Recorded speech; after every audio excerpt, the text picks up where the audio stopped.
로마서 6장 22절 말씀 보겠습니다. 그러나 이제는 너희가 죄로부터 해방되고 하나님의 종이 되어 거룩함에 이르는 너희의 열매를 얻었으니 그 끝은 영존하는 생명이니라. 아멘. 본문은 그리스도 안에 있는 모든 그리스도인에 관한 진리를 요약한 장엄한 진술들 가운데 하나입니다.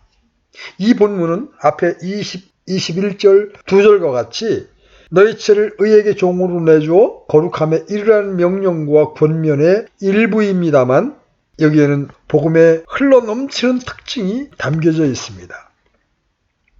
그는 우리가 무엇을 행할 것에 대해서뿐 아니라 그렇게 행할 이유들을 제시하기도 합니다. 그것이 하나님의 것이기 때문에 명령으로 충분하지만 하나님께서는 무조건 명령을 내리는 것으로 끝마치지 않으시고 그것을 청종하고 순종해야 할 이유를 제공하고 있습니다. 하나님의 은혜가 그처럼 큰 것이죠. 우리는 이미 20절, 21절에서 옛 삶이 무가치한 생이었다는 것을 알았습니다. 우리의 전체 상태는 무가치하였습니다. 우리는 의에 대하여 자유로웠고 그 의의 영역 밖에 있었습니다. 그보다 더 불행한 것은 없습니다. 그 다음 우리는 옛삶이 쓸모없고 열매없고 헛되며 아무것도 내지 못하고 결국 죽음밖에는 가져오지 못하는 삶이었음을 알았습니다. 죽음은 하나님과 하나님의 생명에서 영원히 분리되는 것입니다.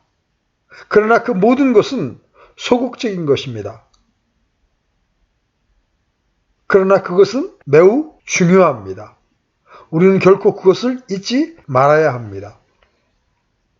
그러나 사도는 소극적인 데서만 머물지 않고 적극적인 데로 나아갑니다. 우리는 이 22절에서 적극적인 이유들을 대하게 됩니다. 어느 의미에서 바울은 여기서 그가 이미 6장에서 여러 번 말한 것을 단순히 반복하고 있을 뿐입니다. 11절에서 우리는 소극적인 진술, 이와 같이 너희도 너희 자신을 죄에 대하여는 참으로 죽은 자로 여기라는 말씀을 봅니다. 그러나 거기서 끝나지 않고 더 나아가서 하나님께 대하여는 예수 그리스도 우리 주를 통해 산자로 여길지어다라고 했습니다. 13절에서 너희 죄를 불의의 도구로 죄에게 내주지 말며 라고만 말하지 않고 더 나아가 오직 너희 자신을 죽은 자들로부터 살아난 자로서 하나님께 드리고 너희의 죄를 의의 도구로 하나님께 드리라고 했습니다. 17절에서도 같은 것, 즉 너희가 죄의 종이었으나 너희에게 전달된 교리의 그 틀에 마음으로부터 순종하고를 보게 됩니다. 18절에서는 다시 이로써 죄로부터 해방되어 의의 종이 되었느니라고 했습니다. 사도가 이러한 일들을 반복하는 것을 기뻐하고 역시 우리도 그런 일들을 되풀이하는 것을 기뻐하는 것은 우리의 믿음의 이해의 깊이를 알아보는 척도입니다. 그러면 이 위대한 선언, 장엄한 그리스도인의 묘사, 그리스도 안에 있다는 것이 의미하는 바의 이 감격적인 묘사를 살펴보기로 합시다. 거의 피할 수 없이 우리에게 즉각적으로 무엇인가를 말해주는 제목들이 있습니다. 첫째로 그리스도인은 심오한 변화를 겪은 사람이라는 것입니다. 우리는 물론 이것을 사실상 6장에서 여러 번 들었습니다.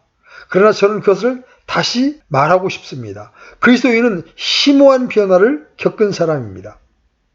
그러나 이제는, 그러나와 이제는이라는 이 말은 기독교의 위대한 말입니다.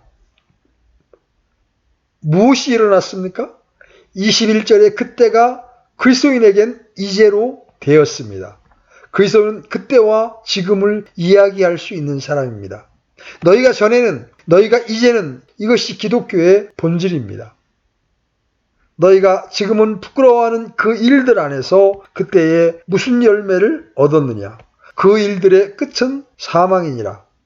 그러나 이제는 완벽한 전환입니다. 더 이상 그때가 아니고 이제입니다. 그것은 새로운 것입니다. 또한 다르게 표현한다면 20절에 너희가 무엇이었을 때가 변화의 새 것이 되고 21절에 이제는 너희가입니다.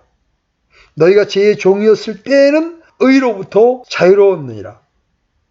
그러나 이제는 전혀 달라졌습니다. 여러분은 아주 달라지게 된 겁니다.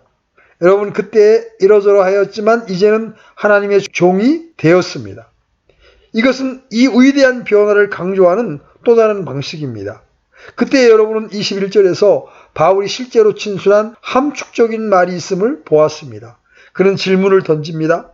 그런즉 너희가 지금은 부끄러워하는 그 일들 안에서 그때 무슨 열매를 얻었느냐? 대답은 물론 아니요입니다.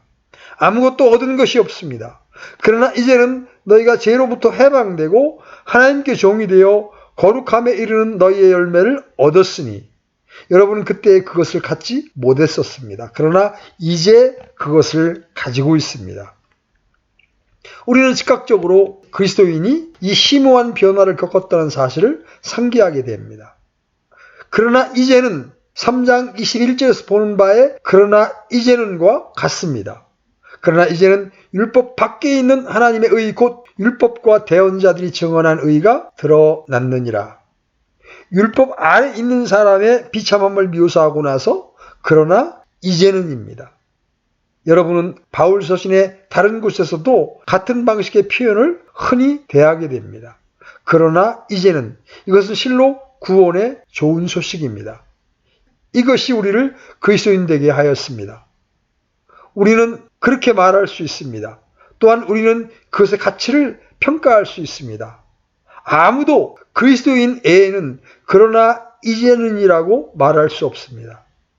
다른 사람의 삶은 언제나 같고 차이가 없고 변화가 없습니다. 그가 좋아하는 것, 친구, 죄는 변합니다. 그러나 그의 삶은 동일합니다. 그러나 그리스도인의 삶은 동일하지 않습니다. 그는 옛삶에 치우쳐 있었습니다. 그러나 이제는 그는 완전히 새롭고 아주 다른 무엇을 가지고 있습니다. 그것이 바로 예수 그리스도께서 이 세상에 오심으로 일어난 변화입니다. 그것은 그분의 영광스러운 역사가 이룬 차이입니다. 그분은 시대를 BC와 AD로 나눈 분일 뿐 아니라 그때와 지금을 구별한 분이십니다. 너희가 그때에 이러하였으나 이제 너희는 이러하다. 그분은 오셔서 구별하는 선이 되셔서 모든 것을 새롭게 하셨습니다. 다시 같은 것은 아무것도 없습니다. 그래서 저는 다시 한번 여러분이 이 그러나 이제는을 자랑하느냐고 묻습니다. 그리스도인은 그러나 이제는을 자랑하도록 되어 있습니다. 그래서 저는 이 진리를 이해하는 이는 그것을 담담하게 가르칠 수는 없다고 말합니다. 이런 일들을 담담하게 말할 수 있는 사람은 그것이 뜻하는 바를 진정으로 이해하지 못한 사람입니다. 만일 여러분들이 이런 일들에 대하여 무엇인가를 안다면 설교하고 싶어질 것입니다. 그러나 이제는을 냉담하게 말하는 사람, 두 마디의 말을 문장 구절의 한 부분으로나 구문의 일부로만 여길 수 있는 이는 그것이 참된 의미를 알지 못하는 사람입니다. 그리스도인은 이런 말을 바라볼 때 그의 존재 깊은 데서부터 나오는 감동이 없을 수 없습니다. 그는 하나님을 경배하고 기뻐하고 그는 반드시 그러나 이제는이라고 외쳐야 합니다. 이것은 여러 면으로 볼 때 기독교 신앙을 고백하는 가장 훌륭한 시금석입니다. 만일 이런 말들이 우리를 감격시키거나 감동시키지 못한다면 우리 자신의 위치를 재점검하는 것이 옳습니다. 저는 이 위대한 변화에 대하여 두 가지를 강조하고 싶습니다. 저는 17절에서 그 일을 한 바 있습니다. 첫째로 강조할 사항은 변화의 완전성입니다. 그것은 미미한 수정이 아닙니다. 그것은 무엇을 조금 첨가한 것이 아닙니다. 모든 것이 달라졌습니다. 이 그때와 이제는 완벽한 대조들입니다. 저는 그것을 다시 한번 그렇게 표현하고자 합니다. 그리스도인과 비그리스도인 사이에는 공통되는 것이 하나도 없습니다. 그리스도인이 아닌 사람과 그리스도인 사이에는 점차적으로 변하는 단계가 없습니다. 그 점을 아무리 강조하여도 지나치지 않습니다. 여기서 사도의 전체 요지는 바로 그 점입니다. 이것이 그의 신경줄입니다. 그의 논증의 이유를 제시하는 방법입니다. 너희가 어떠한 사람들인가를 깨달으라. 너희는 더 이상 예전의 너희가 아니다. 너희는 이제 완전히 다른 것이다. 그러므로 너희는 앞에서 살아왔던 방식대로 살아갈 수가 없는 것이다. 그것이 논증의 진수이며 변화의 절대적인 성격입니다. 이 큰 변화와 관련하여 두 번째로 강조할 것은 그것이 우리에게 이루어진 무엇이며 우리에게 일어난 무엇이라는 것입니다. 우리가 결정한 변화가 아니라는 것이죠. 예레미야서 13장 23절은 이렇게 말합니다. 에티오피아 사람이 자기 피부를, 표범이 자기 반점을 변하게 할 수 있겠느냐? 바울의 전체 요지는 이것이 여러분에게 일어났다는 것입니다. 그가 그것을 표현하는 방식을 주목해 봅시다. 우리는 자유케 되었고 해방이 되었습니다. 그리고 하나님께 종이 되었습니다. 우리는 17절에서 그것이 모두 수동형임을 알았습니다. 우리가 이루는 것이 아닙니다. 그것은 우리에게 되어진 일입니다. 우리는 자유를 얻었습니다. 하나님께 대하여 노예로 잡히게 되었습니다. 우리는 그분의 지으신 바입니다. 범법과 죄들로 죽었던 너희를 살리셨도다. 우리를 어둠의 권세에서 구원하사 하나님의 사랑하시는 아들의 왕국으로 옮기신 이는 하나님이십니다. 그것은 하나님의 행위입니다. 그분의 행동이고 오직 그분만이 하시는 일입니다. 여러분은 죄로부터의 자유를 받았습니다. 고로 하나님께 대하여 종으로 사로잡히게 되었습니다. 그것은 우리가 이 깊은 변화를 숙고할 때마다 잊지 말아야 하는 것입니다. 우리는 스스로 나을 수 없습니다. 우리는 거듭나지는 것입니다. 그것은 우리에게 일어난 일이요. 우리를 중생시키는 이는 하나님이십니다. 그분은 우리를 새롭게 창조하셨습니다. 우리는 그것을 할 수 없으나 그분은 우리에게 그것을 해 주십니다. 그리고 여기서 우리는 사용된 말과 어투 자체에서 이 모든 것이 겉으로 보아도 즉각적으로 드러남을 봅니다. 첫째는 바로 그것입니다. 그리스도인은 이 깊은 변화를 겪은 사람입니다.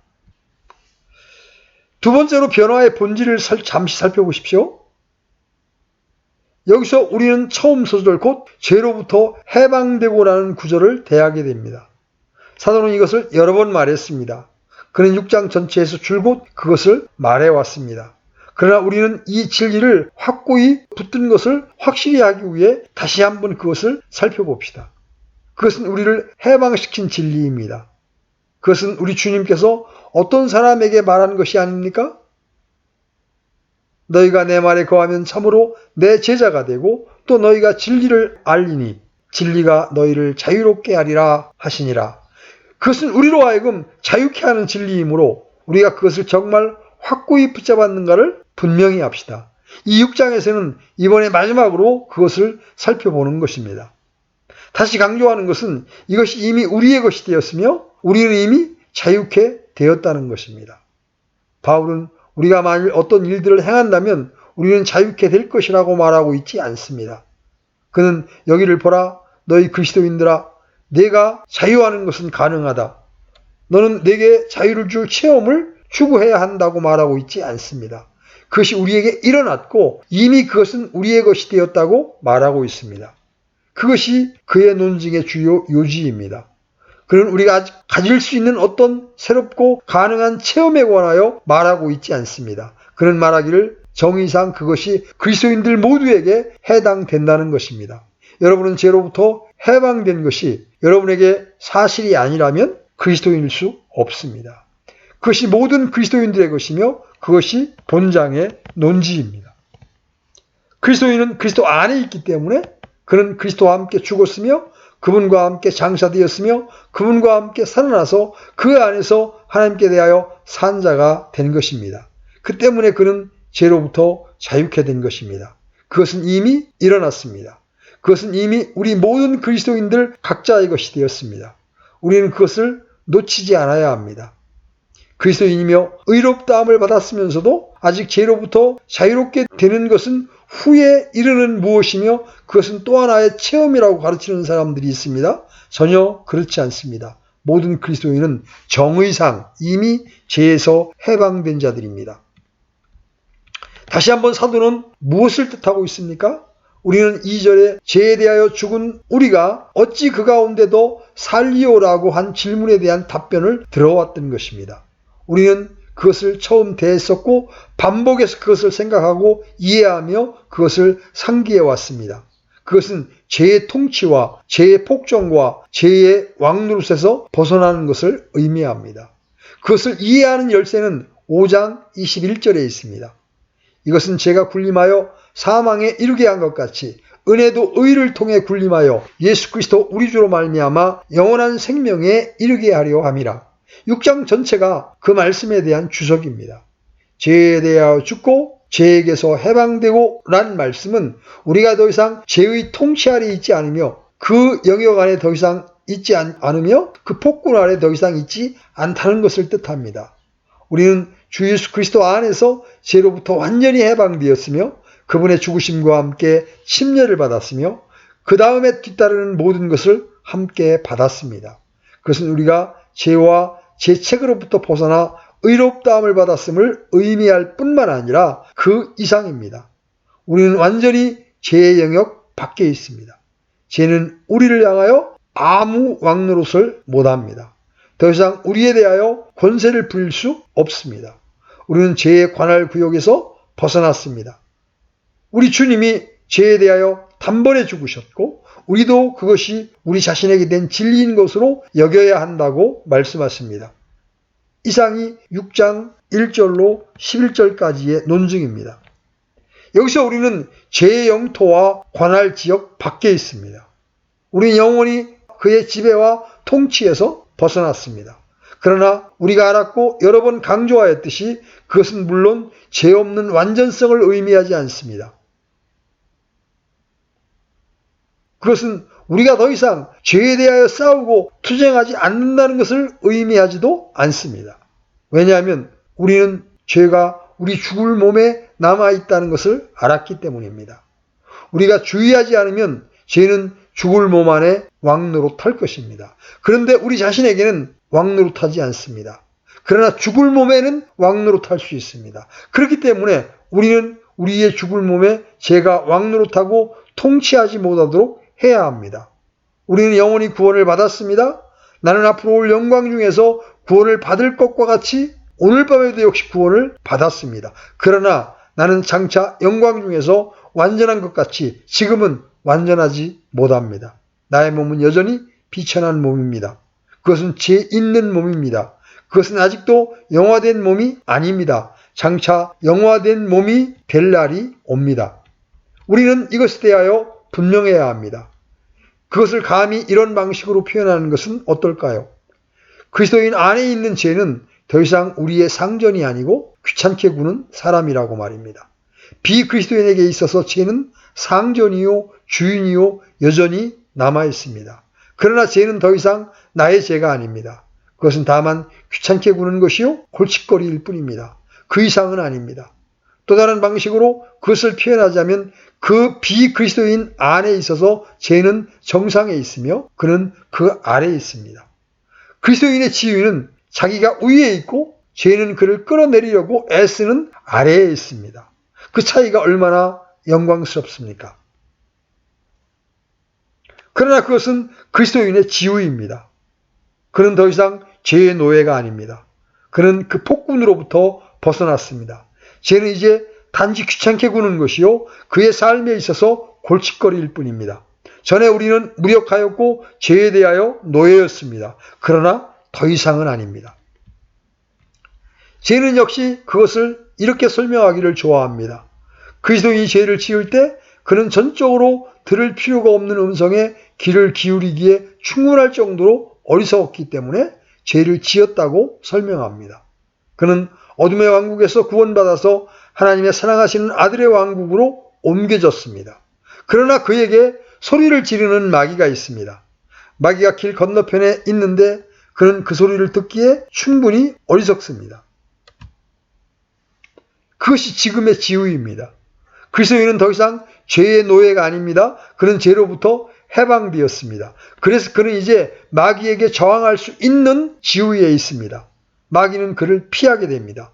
비그리스도인이 마귀를 저항할 수 없는 이유는 마귀로 하여금 그를 피하게 할 수 없기 때문입니다. 마귀가 상존이요, 사람은 죄와 사탄의 지배 아래 있습니다. 마귀는 강하게 무장을 하고 자기 집을 지키는 자입니다. 어떻게 그러한 사람이 마귀를 대적하여 피하게 할 수 있습니까? 그러나 그리스도인은 마귀에 저항할 수 있고 마귀가 그를 피해야 할 것입니다. 비록 원수 마귀가 우는 사자같이 두루다니며 삼킬 자를 찾는다 할지라도 우리는 믿음에 굳게 서서 그를 대적할 수 있고 물리쳐서 그를 사라지게 할 수 있습니다. 사도 요한은 요한일서 5장에서 온 세상은 사악함 가운데 있다고 말합니다. 그러나 그는 역시 저 사악한 자가 그를 건드리지 못하느니라고 했습니다. 그는 그리스도인들을 만질 수 없습니다. 그는 우리를 향해 큰 소리를 치며 위협할 수 있고 유혹할 수 있습니다. 그러나 만지지는 못합니다. 하나님께 감사하십시다. 우리는 마귀의 영토 밖에 있는 것입니다. 그가 우리를 던질 수 없고 그렇게 되도록 허락되지 않는 것은 우리가 다른 왕국에 있기 때문입니다. 우리에 관한 그는 밖에 있습니다. 우리는 죄로부터 해방되었습니다. 이것은 우리가 붙잡을 수 있는 가장 자유를 주는 사상입니다. 이것은 우리를 해방시켜주는 진리입니다. 그리스도께서 자유로 우리를 자유롭게 하셨으니 그러므로 그 자유 안에서 굳게 서서 다시 속박의 멍에를 매지 말라. 여러분은 그렇게 해야 하며 그렇게 할 수 있습니다. 그리스도인으로서 여러분은 그렇게 해야 하며 그렇게 하는데 거리낌이 없어야 합니다. 여러분은 불신자에게 그 같은 말을 할 수 없습니다. 그에게 가서 그러므로 굳게 서라고 말하는 것은 언어 도단입니다. 그는 노예이기에 그렇게 할 수 없습니다. 그러나 우리는 더 이상 죄의 노예가 아니고 하나님의 노예이기 때문에 그러한 권면이 우리에게 행해질 수 있습니다. 그리스도께서 자유로 우리를 자유롭게 하셨으니 그러므로 그 자유 안에 굳게 서고 다시 속박의 멍에를 매지 말라. 그러나 두 번째로 우리는 하나님께 종이 되었습니다. 더 나아가 우리는 새로운 주인에게 속해 있고 새 영토에 있으며 새 왕국에 있습니다. 이 위대한 변화가 일어났습니다. 옛 영역으로부터 하나님의 종으로의 완벽한 이주가 이루어졌습니다. 분명히 그 개념은 사고 팔고 하는 개념을 나타냅니다. 노예들은 이 주인에게 팔려 저 주인의 소유가 됩니다. 사도는 우리에게 우리 그리스도인들은 하나님께 소속되어 있음을 상기시키고 있습니다. 그는 흔히 그런 비교를 합니다. 예를 들어 고린도전서 6장에서 음행의 문제를 다루면서 그는 이렇게 말했습니다. 너희는 너희 자신의 것이 아니니 주께서 값을 치르고 너희를 사셨느니라. 여러분의 몸은 자신의 것이 아닙니다. 여러분의 몸은 하나님의 성령의 전입니다. 여러분은 그것을 깨달아야 합니다. 그는 이미 6장 17절에서 그것이 자원하는 노예임을 말했습니다. 우리에게 전하여 준 바 교리의 그 틀을 마음으로 순종하였습니다. 사도가 사용한 이 노예제도의 일추 가운데 1년의 단기가 있음을 주목하는 것은 흥미롭습니다. 16절에서 그는 우리가 죄의 종으로 사망에 이르거나 순종의 종으로 의에 이른다고 했습니다. 그 주장을 완전하게 말씀드리면 너희 자신을 누구에게 종으로 내주어 순종하게 하면 너희가 순종하는 그 사람의 종이 되는 줄을 너희가 알지 못하느냐. 혹은 죄의 종으로 사망에 이르고 혹은 순종의 종으로 의에 이르느니라입니다. 그리스도인은 순종의 종입니다. 17절에서 우리는 너희에게 전하여 준 바 틀의 종이라는 말을 들었습니다. 그러나 하나님께 감사하리로다. 너희가 죄의 종이었으나 너희가 전달된 교리의 그 틀에 마음으로부터 순종하고 우리는 먼저 순종의 종이며 교리의 그 틀에 대하여 종입니다. 18절과 19절에서 그는 그것을 의의 차원에서 말하고 있습니다. 죄로부터 해방되어 의의 종이 되었느니라. 그의 호소는 우리가 우리의 지체를 의에 대하여 종으로 드리라는 것입니다. 여러분은 순종, 교리의 틀, 의라는 단계를 보시기 바랍니다. 그러나 이제 이 22절의 진술 가운데에서는 산의 정상에 이르러 있습니다. 우리는 꼭대기에 이른 것입니다. 그러나 이제는 너희가 죄에게서 해방되고 하나님께 종이 되었다고 했습니다. 그것들은 얼마나 놀라운 것들입니까? 하나님께 종이 된다는 것입니다. 그것이 그리스도인에 관한 참다운 진리입니다. 그는 하나님께 대하여 노예가 되었습니다. 그것이 성결의 비결입니다. 이것을 깨닫는 것이 성결과 성화의 비결입니다. 우리가 필요로 하는 것은 체험이 아니라 우리의 것이 된 것을 이해하고 우리가 누구이며 어떠한 사람인가 하는 것을 이해하는 것입니다. 그것이 성결과 성화에 대한 열쇠입니다. 다른 말로 해서 우리는 우리 스스로를 위해 살 아무 권리가 없으며 우리 자신을 기쁘게 할 권리가 없다는 것입니다. 저는 그보다 더 나아가 말씀드립니다. 우리는 죄를 지을 권리가 없습니다. 죄를 짓는다는 것은 우리 상전이시요 우리 주인이 비난하고 미워하는 것을 행하고 있음을 뜻하는 것입니다. 죄를 짓는 그리스도인은 마치 적관에 통하고 있는 군인과 같습니다. 죄는 바로 그러한 것입니다. 우리는 그것을 행할 권리가 없습니다. 죄를 짓는 것은 괘씸한 일입니다. 우리가 하나님의 노예이고 우리가 그분께 속해 있기 때문에 우리는 반드시 그분을 섬겨야 하며 그분의 영광을 위하여 봉사해야 합니다. 사람의 최고되는 목적이 무엇이냐? 하나님을 영화롭게 하고 영원토록 그분을 즐거워하는 것이다. 무엇이 가장 크고 첫째 되는 계명입니까? 바로 그것입니다. 예수님께서 그에게 이르시되 너는 내 마음을 다하고 혼을 다하고 생각을 다하여 주 내 하나님을 사랑하라. 이것이 첫째가는 명령이요.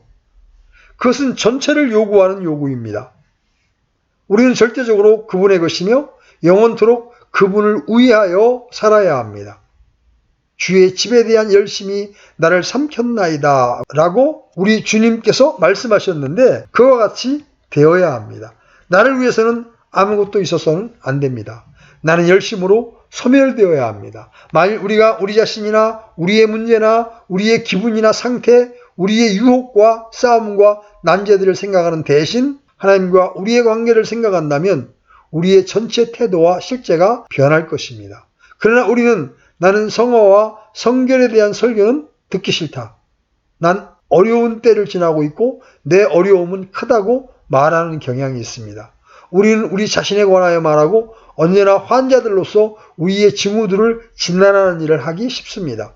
우리는 이 모든 것에 대해서는 열변을 토하고 우리 자신과 우리의 기분과 우리의 조건에 대해서는 장황하게 늘어놓습니다. 우리는 동정을 구하고 어떤 갑작스러운 구출 방법과 치료 방법을 열망합니다.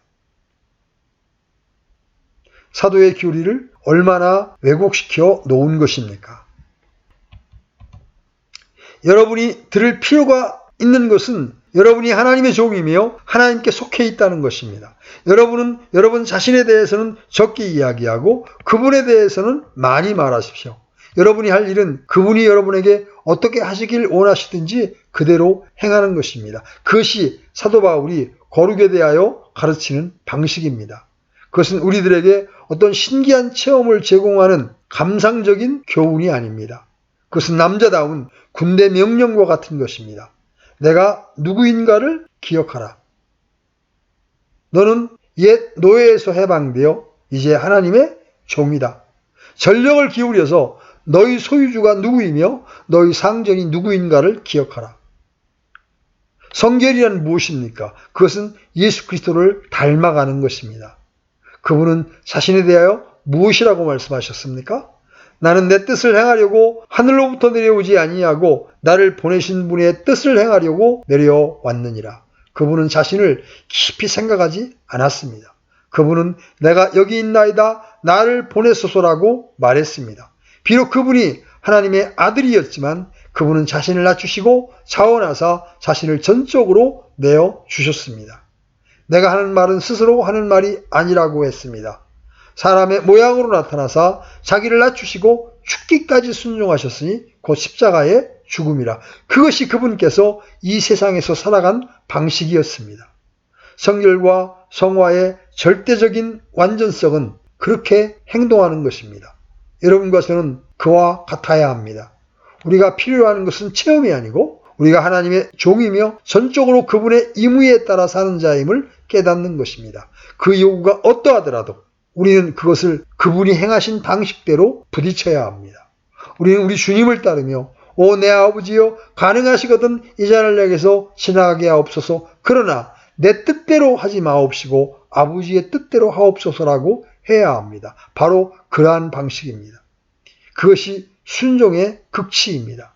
그분은 우리가 추종해야 할 분입니다. 그것이 모본이요 양식이요 모범입니다.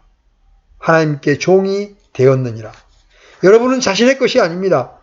육체의 연약, 시험의 강력에 대하여 너무 많이 말하지 마십시오. 여러분이 누구이며 어떠한 자인가를 깨달으십시오. 여러분의 몸이 바로 성령의 전인 것을 깨달으십시오. 여러분은 자기 몸을 함부로 쓸 권리가 없으며 잘못 사용할 권리가 없습니다. 너희는 너희의 것이 아니라 값으로 산 것이 되었으니 신약의 성화 교훈의 유형은 우리로 하여금 우리가 해방되었고 하나님께 대하여 노예가 되었음을 깨닫게 하는 것입니다. 여러분의 영적 맥박을 느끼는 것을 멈추고 자신을 애처롭게 생각하지 마십시오.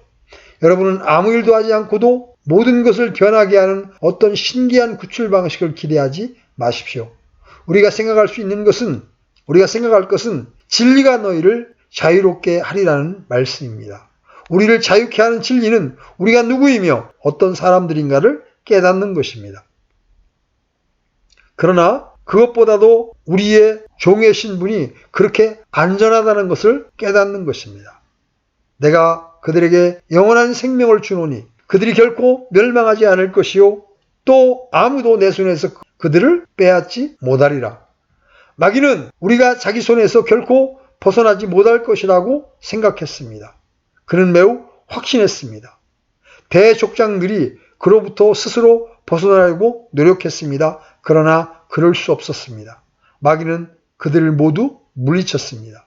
하나님에 의하여 모세를 통해서 율법이 주어졌지만 그것이 구원해내지 못했습니다. 왜냐하면 율법은 바울이 로마서 8장 3절에서 말하였듯이 육신으로 말미암아 연약하였습니다. 그러나 갑자기 한 분이 싸움에 뛰어드셨고 그분의 이름이 명성을 떨치기 시작하였고 마귀를 정복하고 그를 패퇴시키고 그의 폭정에서 우리를 해방시킨 것입니다. 그것이 일어났기 때문에 우리는 확신을 가지고 마귀가 있는 힘을 다한다 해도 우리를 우리 주 그리스도 예수 안에 있는 하나님의 사랑에서 끊을 수 없으리라고 말할 수 있습니다. 이 말은 우리는 하나님의 노예들로서 옛 노예로 되돌려 보내지는 일이 있을 수 없다는 것입니다. 그것은 불가능합니다. 하나님께서는 어떤 수를 쓰더라도 자신의 종들이 그분을 벗어나게 내버려 두지 않을 것입니다. 우리는 지금과 또 영원히 하나님의 종들입니다. 얼마나 용기를 북돋는 일입니까? 그것은 우리로 하여금 두 번째 요점에 이르게 합니다. 우리는 그리스도인이 깊은 변화를 겪었던 사람임을 알았으며 우리는 그 변화의 성격 중 어떤 것을 알아보았습니다. 이제 그 변화의 결과를 살펴봅시다. 첫째 결과는 거룩함에 이르는 열매를 얻었다는 것입니다. 옛생활과 얼마나 즉각적인 대조입니까?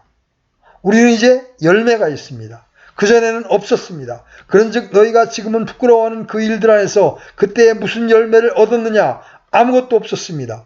그러나 우리는 그리스도인으로서의 열매를 맺습니다.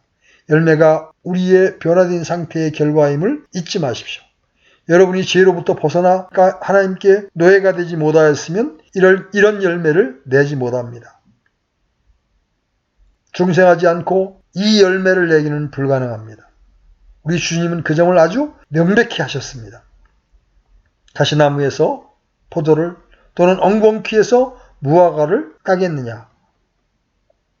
그분은 계속해서 말씀하시기를 좋은 나무가 나쁜 열매를 맺을 수 없고 못된 나무가 아름다운 열매를 맺을 수 없느니라.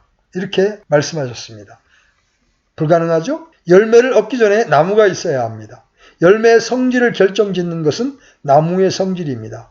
그와 같이 큰 중생의 과정이 우리 안에서 일어나지 않으면 이 열매를 맺지 못하는 것입니다. 우리가 열매를 맺을 수 있는 것은 하나님께서 우리를 장악하고 우리를 옛 지역에서 새 지역으로 옮겨 심을 때만입니다. 우리가 열매를 맺을 수 있는 것은 우리가 그리스도 안에 있기 때문입니다. 주님은 그것을 다시 말씀하셨습니다. 나는 포도나무요 너희는 가지니 나 없이는 너희가 아무것도 할 수 없느니라. 사도가 이것을 7장 4절과 5절에서 다시 반복하고 있습니다.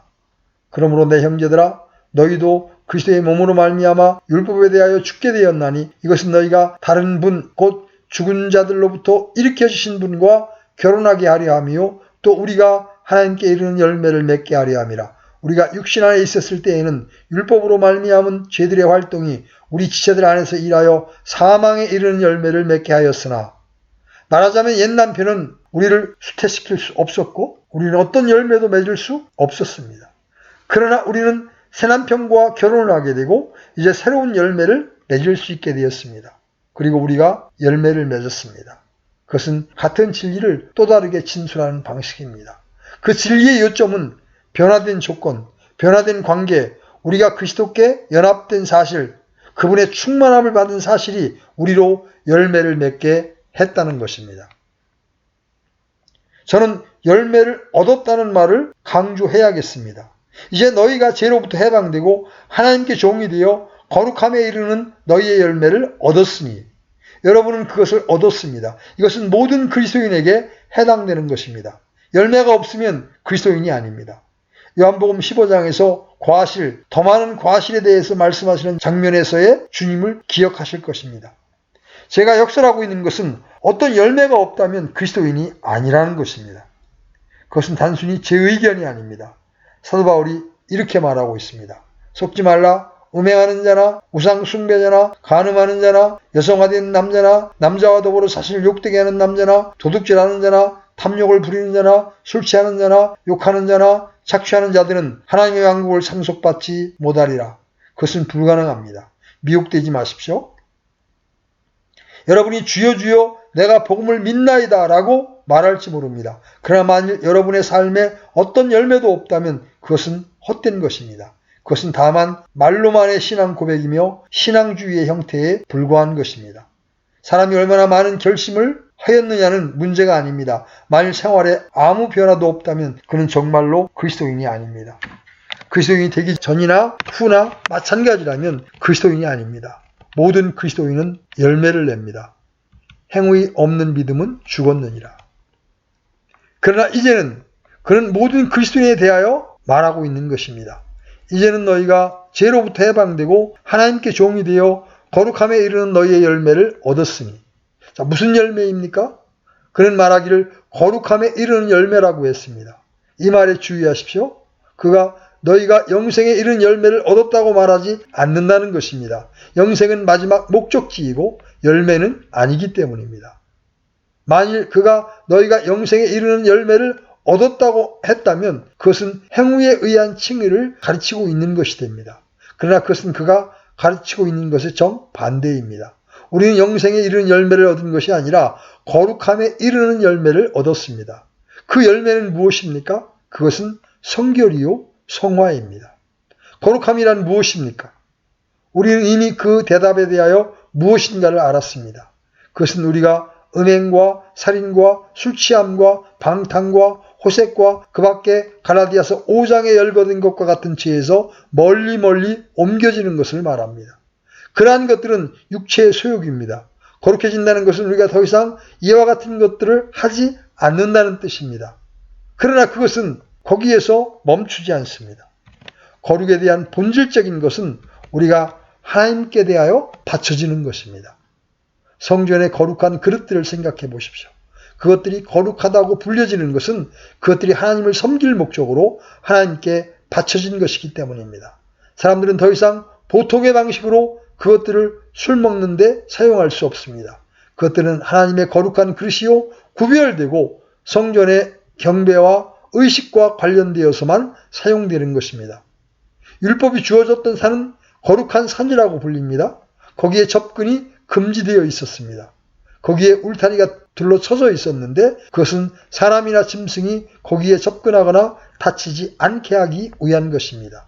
거룩한 산은 하나님을 위하여 구별된 산이며 하나님께 예배하기 위한 하나님께 바쳐지고 헌납된 산입니다. 성결은 바로 그런 의미를 가지고 있습니다. 성결은 느낌이 아닙니다. 성결은 체험이 아닙니다. 성결은 하나님께 대해 바쳐지는 것이며 그분을 섬길 양으로 드려지는 것입니다. 바울이 에베소 2장 10절에서 다시 그것을 언급하고 있습니다. 우리는 그분의 작품이요 그리스도 예수님 안에서 선한 행위를 하도록 창조된 자들이니라. 하나님께서 그 선한 행위를 미리 정하신 것은 우리가 그 행위 가운데에서 걷게 하려 하심이니라. 신약의 많은 구절들에서 우리는 이러한 일들이 어떠한 것들인지 듣게 됩니다. 제가 강조한 바 있는 갈라디아서 5장에서 우리는 성령의 열매와 대칭되는 육체의 일들의 목록이 대조적으로 제시되고 있음을 봅니다. 우리는 다시 에베소 4장 17절과 그 이후에서 그것을 봅니다. 하나님을 기쁘시게 하는 것은 새 걸음이요 새 생활입니다. 그것은 우리의 생활에서 율법을 지키고 모세의 율법을 나타내는 것입니다. 사도는 8장에서 율법이 육신으로 말미암아 연약하여 능히 하지 못하는 것을 하나님께서는 하셨나니 곧 자신의 아들을 죄 많은 육신의 모양으로 보내사 또 죄로 인하여 육신 안에서 죄를 정죄하셨느니라. 이것은 육신을 따라 걷지 아니하고 성령을 따라 걷는 우리 안에서 율법의 의가 성취되게 하려 하심이라고 했습니다. 그것은 의롭고 거룩하고 심지어 주 예수 그리스도께서 땅에 사셨던 것과 같이 사는 삶입니다. 그 밖에 다른 것을 의미하지 않습니다. 그것은 우리가 성령의 열매를 내고 있음을 의미합니다. 그러나 성령의 열매는 사랑과 기쁨과 화평과 오래 참음과 부드러움과 선함과 믿음과 온유와 절제니 이 같은 것을 대적할 법이 없느니라. 그러한 품성들은 우리의 매일매일의 삶 속에서 더욱더욱 드러나게 됩니다. 저는 더욱을 강조합니다. 왜냐하면 성결은 전진하는 것이고 그것의 표징은 우리 안에서 증가해야 하는 것이기 때문입니다. 궁극적으로 우리의 주님은 나의 거룩입니다. 너희는 하나님에게서 나사 그리스도 예수님 안에 있고 예수님은 하나님에게서 나사 우리에게 지혜와 의와 성결과 구속이 되셨으니 그는 모든 것 안에 모든 것이 되시고 우리는 그 안에서 충만합니다. 그것이 진리입니다. 그러나 그것을 우리에게도 맡기셨습니다. 그렇기 때문에 우리는 갈수록 더욱 거룩해져야 합니다. 이 진리는 사도 바울이 고린도후서 3장 18절에서 표현한 바와 같습니다. 그러나 우리는 다 가리지 않은 얼굴로 거울을 보는 것 같이 주의 영광을 바라보며 같은 형상으로 변화되어 영광에서 영광에 이르렀나니 이것은 곧 주의 영으로 말미암은 것이니라. 그것은 전진적이고 진전해 가고 더욱더 그리스도와 닮게 되는 것입니다. 성화는 진행해 가는 과정이요. 그것에 대한 진리는 그분과 같은 형상으로 변화되어 영광에서 영광으로 이르게 되는 것입니다. 우리는 더욱더 그 사랑하시는 아들의 형상에 가까워 가는 것입니다. 성도는 성숙해가고 자라갈수록 하나님의 사랑하시는 아들의 형상을 본받아 가는 것입니다. 그것이 큰 변화의 첫 번째 결과입니다. 그리고 그 마지막은 영생입니다. 오늘은 여기까지 하겠습니다.